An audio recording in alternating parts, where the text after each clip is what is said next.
आवरून मी निघाले दत्त मंदिरामध्ये.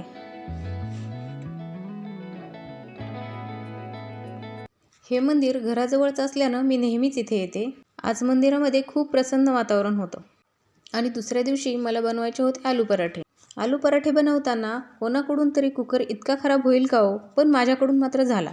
बटाटे उकडताना पाणी कमी टाकलं की पराठे छान होतात, म्हणूनच हा उपद्व्याप करायला गेले. पाणी कमी टाकल्यामुळे हा उद्योग झाला बरं का. कुकर तळाशी पूर्ण करपला. पण काय करणार, पराठे छान बनवायचे होते ना. मग आहे त्याच बटाट्यांना छान सोलून स्मॅशरने बारीक करून घेतलं आणि मस्त मऊ गुबगुबीत पराठे बनवून घेतले. जेव्हा लेकरं आणि आम्हीच घरी असतो ना, तेव्हा आमचे असे नवीन उद्योग चालू असतात. आता हे घरी असताना मी असं काही बनवायला घेत नाही. का तर हे कुठे ना कुठेतरी माझ्या चुका काढतातच म्हणून.